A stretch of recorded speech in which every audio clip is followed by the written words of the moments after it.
예, 지금부터 증거인멸을 시도한 현대중공업 임직원들의 엄벌을 촉구하고 하도급법 개정을 촉구하는 기자회견 시작하도록 하겠습니다.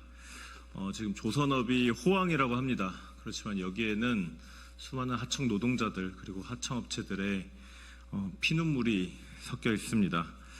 최근 법원에서 현대중공업 임직원들의 그 갑질, 그다음에 하도급 대금 후려치기 행위, 그다음에 증거인멸 행위에 대해서 무죄를 선고했던 1심 결정을 뒤집고 유죄를 선고한 바 있습니다. 그래서 오늘 더불어민주당 을지로위원회 의원님들 그리고 조선 3사 하도급 대책위 민변민생경제위원회 참여연대 경제금센터가 함께 기자회견 열게 되었습니다.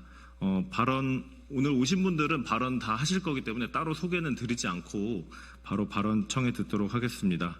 첫 발언은 더불어민주당 을지로위원회 위원장이신 박주민 의원님 발언 청해 듣겠습니다. 예, 안녕하십니까. 박주민입니다.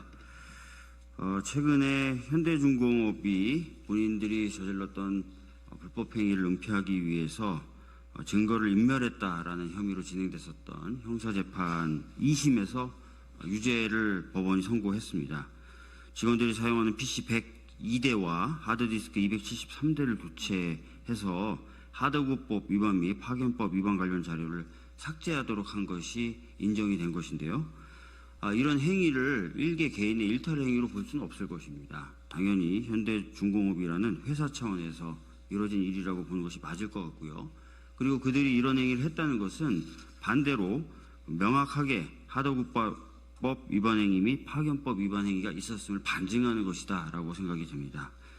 그래서 관련된 사건에 대해서 검찰의 수사나 법원의 판결이 신속하게 이루어져야 된다고 생각을 하고요. 그것을 통해서 대기업의 이런 하도급법 위반 행위라든지 이런 것들도 고쳐져 나가야 된다고 생각합니다. 저희들은 국정감사를 통해서도 문제 제기했지만 이후에도 지속적으로 관련된 문제에 대해서 관심을 가지고 개선해 나갈 수 있도록 노력하겠다는 말씀 드리겠습니다. 이상입니다. 예, 다음은 더불어민주당 민병덕 의원님 발언 청해 듣도록 하겠습니다.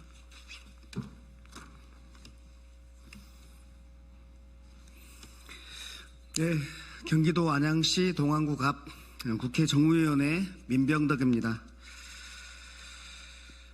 현대중공업이 납품 단가도 낮추고 부당하게 낮추고 불법 파견도 저지르고 그리고 공정거래위원회 조사를 방해하려고 조직적으로 증거를 인멸했는데 왜 그들이 이렇게 할 수 있었을까요? 이거는 현행법도 공정위도 그리고 법원도 두렵지 않았기 때문입니다. 2002년 대선 당시에 납품 단가 연동제를 공약으로 내걸었던 윤석열 대통령은 인수위 단계에서 그 공약을 폐기해버렸습니다. 그러면서 정부는 자율협약이라는 미봉책을 가지고 나왔습니다. 대기업의 힘이 어디까지인지 알 수 있는 계기였습니다.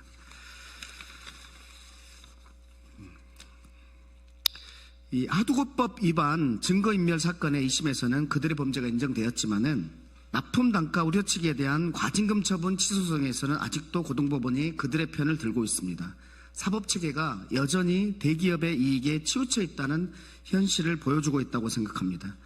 중소기업 협동조합과 전문건설협회에서 조사한 자료에 따르면은 원자재 가격이 급등해도 납품 단가에 반영되지 않은 경우가 절반을 넘는다는 것입니다. 이런 문제를 해결하기 위해서 저희는 정무위에서 1년간 치열하게 싸웠고 마침내 작년 6월에 납품 단가 연동제를 담은 하도급법을 본회의에서 통과시켰고 2003년 10월 4일 시행되기에 이르렀습니다. 이 법이 얼마나 잘 집행되고 있는지에 대해서는 저희가 또 감시할 생각입니다.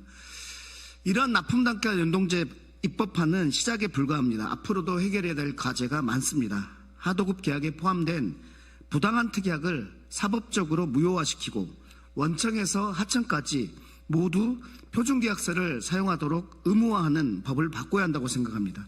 하도급법을 강화하고 법 집행이 제대로 이루어지도록 해야 됩니다. 대기업의 불법적 행위를 막기 위해 국회가 더욱 나서겠다는 말씀을 드립니다. 감사합니다.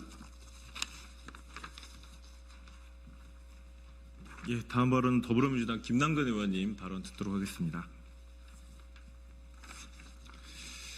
한국을 대표하는 현대중공업 같은 조선 회사가 그 공정거래위원회 같은 공적 조사기관의 조사를 노골적으로 방해하고 증거를 인멸한 행위는 이러한 그 한국을 대표하는 대기업의 사회적 책임이라는 측면에서도 비난받아 마땅한 것입니다.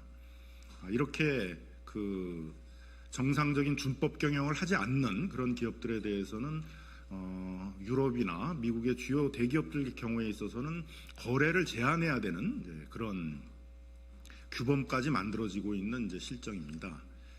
아마도 이럼에도 불구하고 현대중공업 같은 대기업들이 공정거래위원회 조사를 방해하는 이유는 일단 조사를 방해한 후에 시간을 끌면서 사건을 흐지부지 만들거나 대형 로펌들을 통해 가지고 로비를 통해서 처벌을 완화하는 이제 그런 작업을 하려는 그런 의도에서 한 것으로 보여집니다. 실제로 공정거래위원회에 많은 직원들이 대형 로펌이라든가 대기업들에 취업을 해서 공정거래위원회를 상대로 한 로비스트로서의 역할을 하고 있는 것도 엄연한 사실입니다. 공정거래위원회가 좀 더 이러한 공정거래 출신 대형 로펌이나 대기업 임원들의 로비에 대해서 철저하게 스스로를 방어하고 엄격한 규율을 만들고 조사에 있어서 좀 더 철저하고 이러한 조사 방해에 대해서는 엄단하겠다라는 그런 철저한 조사의 태도들을 보여주는 것도 이 사건의 중요한 교훈이 아닐까 생각이 듭니다. 우리 법원에서도 이런 준법 경영 의식이 거의 바닥 수준에 있는 이런 대기업들에 대해서는 법이 허용하는 한도에 있어서 최대한 처벌을 통해서 이런 대기업들이 준법 경영을 하도록 유도할 필요가 있고 이 현대중공업 사건에 있어서도 우리 법원이 지금까지 보여준 태도와는 좀 방향을 바꿔서 대기업에 좀 더 준법 경영을 요구할 수 있는 그런 방향으로 판결을 해야 된다고 생각합니다. 그런 점들을 다시 촉구하도록 하겠습니다. 예, 다음 발언은 더불어민주당 윤태선 의원님 발언 듣도록 하겠습니다. 죄송합니다. 김태선 의원님 발언 듣도록 하겠습니다. 안녕하세요. 저 울산 동구 현대중공업 위치한 지역에서 활동하고 있는 더불어민주당 김태선입니다. 현대중공업의 하청 노동자 규모가 공식적으로 1만 2천 명이 넘습니다. 이게 공식적으로 정규직보다 하청 비율이 더 높고 비공식적으로는 실제로 70%까지 상회한다는 조사도 있는 게 사실입니다. 조선산업이 하도급, 하청의 재하청 구조로 이어진다고 하지만 현실적으로 그럴 수밖에 없다고도 주장하고 있지만 그렇지는 않습니다. 지금 이번 사건을 보면서 아시겠지만 1심에서는 겨우 무죄가 나왔다고 하고 2심에서는 유죄가 지금 나왔다고 하는데 공정의 하도급법 위반 그리고 고용노동부의 파견법 위반 등 혐의가 이제야 다행히 법원에서 판결로 유죄가 나와 어쩌면 참으로 다행이라고 할 수 있을 것 같습니다. 3심이 남았는데 대법원 판결을 지금 기다려 보겠습니다. 그리고 이번 국감에서 현대중공업 이상균 대표가 국감장에 나와서 안면 인식기 문제라든지 그리고 국가 중요시설 현대중공업에 드론을 띄워서 노동자의 파업을 감시한다든지 그리고 경비대가 노조원들을 폭력으로 해서 전치 4주를 입었던 등 부당노동 행위 등이 있었던 것에 대해서 앞으로 이런 일이 발생하지 않도록 명심하겠다고 재벌방지 대책을 내놓겠다고 말씀했습니다. 이 부분이 좀 잘 지켜질 수 있도록 한번 우리 정치권에서 관심 있게 지켜볼 것이고 향후에 이 재판이 어떻게 진행되는 것인지 지금 피해를 받으신 분들과 함께 엄중하게 지속히 꾸준히 이 사안을 지켜보도록 하겠습니다. 고맙습니다. 예, 다음 발언입니다. 더불어민주당 이강일 국회의원님 발언 듣도록 하겠습니다. 네, 청주시 상당구 이강일 의원입니다. 현 윤석열 정부가 경제 논리를 펴는 데 있어서 자율 규제를 자꾸 얘기를 하고 있습니다. 국민 여러분께 말씀드리고 싶은 것은 한 울타리 안에 맹수와 힘없는 동물들을 같이 집어넣었을 때 그 나름대로의 질서가 잡힙니다. 자율적인가요? 자, 경제라는 하나의 울타리 속에 힘 있는 사람과 힘 없는 사람들을 같이 존치시켜서 그곳에서 자율 규제를 운운한다는 것은 살로 우리 국민들을 굉장히 힘들게 하는 그러한 경제 논리입니다. 다 같이 잘 사는 그런 사회가 되는 것이 정말 선진국이 아닐까 이런 생각을 합니다. 현대중공업의 하도급법 위반 증거인멸 사건에 대해서 항소심 법원에서 실형을 선고했습니다. 만시지탄, 그러나 사필 규정입니다. 1심 무죄 판결을 뒤집은 결과에서 그 의미가 더욱 크다고 생각합니다. 공정위 고발 지침에 따르면 공정위 조사 시 자료의 은닉, 폐기 등을 통해 조사를 방해한 경우에는 고발하는 것을 원칙으로 하고 있습니다. 그러나 전속 고발권을 갖고 있는 공정위는 하도급법에 별도의 벌칙부과 근거가 없다는 이유로 고발하지 않고 과태료로 부과했습니다. 그렇기 때문에 참여연대나 민변 등에서 형법상 증거인멸 및 증거인멸 교사협의로 고발할 수밖에 없었던 사안입니다. 이 공정위의 역할에 대한 부분에 대한 아쉬움이 있고요. 하도급법에서는 공정위 조사를 방해한 자에게 사업자 등의 경우에 과태료를 부과하고 있을 뿐입니다. 이게 좀 매우 안타깝습니다. 파렴치한 조직적 불법 행위에 대해서 사법적인 단죄가 늦게라도 내려진 것에 대해서 정말 다행이라고 생각합니다. 하지만 이를 계기로 불법 하도급 증거인멸 행위를 강력하게 처벌하는 제도적 개선이 뒤따라야 할 것입니다. 관련 입법 서두르도록 하겠습니다. 증거인멸 사건 관련자들에 대한 엄중한 처벌과 함께 대기업의 갑질을 근절하고 하청 중소기업을 살리는 입법, 이것도 시급합니다. 저는 22대 국회에서 전기 가스요금 등 에너지 비용과 운송 비용을 하도급 대금에 연동시키는 것을 포함시키는 것을 대상으로 해서 부당 특약을 무효화하는 내용의 하도급법 배정안도 대표 발의한 바 있습니다. 제가 을지로위원회 소속입니다. 을지로위원회 소속 의원으로서 향후 하청 중소기업을 살리기 위한 입법에도 적극 나설 것을 약속드리겠습니다. 감사합니다.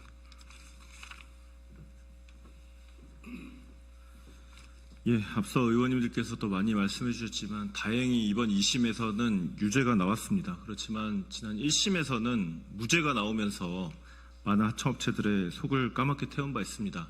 공정위에서 내렸던 208억 과징금도 사법부에서는 석연치 않은 이유로 203억 원을 취소하는 판결을 내려서 지금 2심이 진행 중에 있습니다. 이렇게 갈팡질팡 판결이 내려진 동안 하도급 업체들의 속은 정말 새까맣게 타들어가고 있습니다. 심지어 이 일로 현대중공업이나 관련 업체들의 일감을 거의 받지 못하는 지금 이런 상황입니다.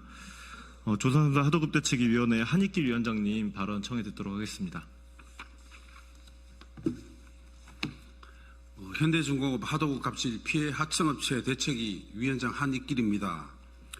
우리 대책위는 지난 2016년에 45억 사기 공작 합의서에 와해되었다가 2017년 국회 환도의 국감에서 부당한 현대중공업을 고발하면서 어렵게 현재까지 진행하고 있습니다.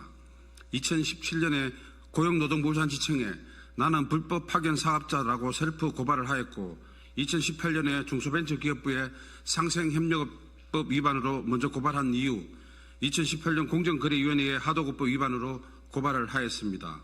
위에 대한 고발 사건이 스스도 어려웠지만 그 조사 또한 더디게 불합리하게 불공정하게 진행되는 동안 현대중공업과의 1심 민사소송은 패소를 하였으며 유리하게 진행되던 다른 민사소송도 공정위 조사나 고용노동부 조사 결과를 보고 진행하자는 재판부의 판단에 따라 진행한다고 하였지만 결과는 변하지 않았습니다. 이유는 우리가 제출한 증거가 하나도 채택이 되지 않았고 피해 하청업체들의 일방적인 주장이었을 뿐이라는 말 같지 않은 이유였습니다. 2018년 공정위 고발 후 세종 정부종합청사 공정위 앞 집회에서 저희들은 이렇게 이야기했습니다. 공정위의 직권조사는 재벌들에게 시간 벌어주기다. 자료 삭제, 현직 합청업체와 자료 짜맞추기 등 증거 조작에 활용하고 있다는 정황이 나타나고 있어 매우 우려할 상황이 발생하고 있다. 따라서 피해 하청업체에 대한 조사도 병행하여 거대 조선업체들이 정보 조작을 하지 못하도록 직권조사할 것을 요청하였습니다. 였는데 역시나 그렇게 현실이 되었습니다. 현대중공업 사내협력사는 도급을 위장한 인력 파견에 취했습니다.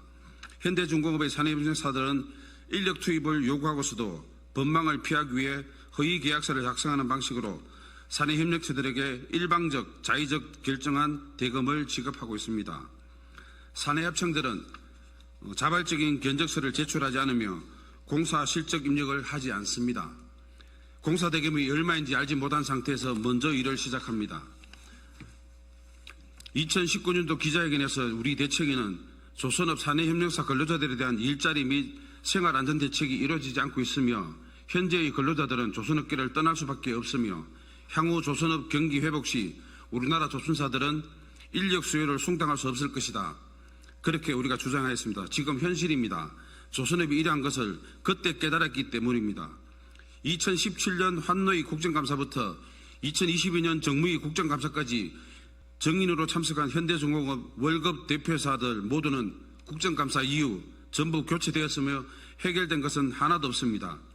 이제 증거인멸이라는 중대범죄를 저지른 집단에 대한 국민의 눈높이에 맞춰 오너 대표이사를 국회로 불러 공정이 살아있는 대한민국이 될 수 있도록 필요한 조치를 해줄 것을 강하게 요청드립니다. 일반 교통사고에서도 가해자는 피해자 합의를 해야 하고 사죄를 하는 게 상식인데 현대중공업은 자신들은 죄가 없다면서 증거인멸 당사자들은 임원으로 승진하는 등 부와 명예를 얻고 당당하게 살아가는 현실이 너무 마음 아픕니다. 반면 피해 하청업체들은 파산과 신용불량자, 가정 파탄인 상태인 게 더욱 가슴 아픕니다. 또한 지난 국회에서 하지 못한 조선업 하도급법 신설 개정과 공정위 과징금을 피해 구제의 일부라도 사용할 수 있는 법안과 공정위 신고 포상금 등을 얼들을 위해 실질적인 활동을 해줄 것을 촉구하고 부탁드립니다. 감사합니다. 예, 마지막 발언입니다. 조선화도급 문제 계속 지속적으로 대응해 오셨습니다. 민변민생경제위원회 김남주 위원장님 발언 듣도록 하겠습니다. 네, 소개받은 김남주 변호사입니다. 현대중공업은 이제라도 잘못을 인정하고 피해자를 위로해야 합니다. 현대중공업은 자타가 공인하는 세계 넘버원 조선소입니다. 세계 최인류는 기술력뿐만 아니라 윤리의식, 준법의식도 인류여야 하고 협력업체와도 공정한 계약관계를 유지해야 그 명성을 얻을 수 있고 유지할 수 있습니다. 그런데 최근 판결을 통해서 현대중공업 임직원들이 증거를 인멸하는 범죄가 확인되었고 유죄로 인정되었습니다.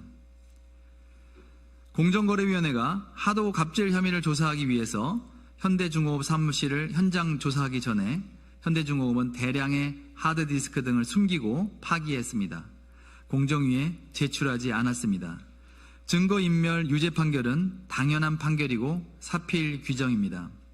대법원에서 진행될 상고심에서도 유죄 판결이 유지되길 기대합니다. 증거인멸에 대한 단죄에도 불구하고 남은 과제가 많습니다. 증거가 인멸되다 보니 하도급 갑질을 입증할 증거가 없는 것입니다. 피해 하청업체들은 피해 구제들을 받을 길이 없습니다. 현대중공업은 이런 피해 기업에게 반성과 상생의 의미로 성의 있는 피해 구제를 하기 바랍니다. 그리고 다시는 하도급 갑질을 반복하지 않고 증거인멸을 하지 않도록 자체적인 예방 시스템을 도입하기 바랍니다.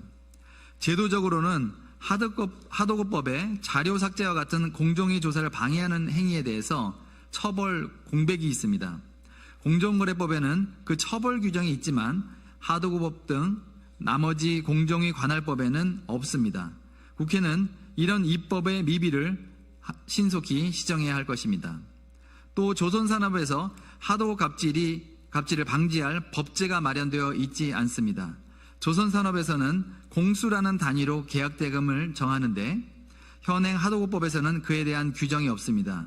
그래서 공수를 산정하는 산정식, 각종 지수, 그리고 상세 물량을 계약서에 기재하도록 하는 하도급법 개정이 필요합니다. 저희 민변과 참여연대는 증거인멸 사건을 고발했고 조선 하도급 갑질 근절을 위해서 계속 노력해왔습니다. 근본적인 제도 개선을 위해서 피해 기업들과 연대를 계속하면서 노력하겠습니다. 감사합니다. 예, 오늘 시간 관계상 기자회견문은 서면으로 대체하도록 하겠습니다. 그럼 이것으로 기자회견 마치도록 하겠습니다.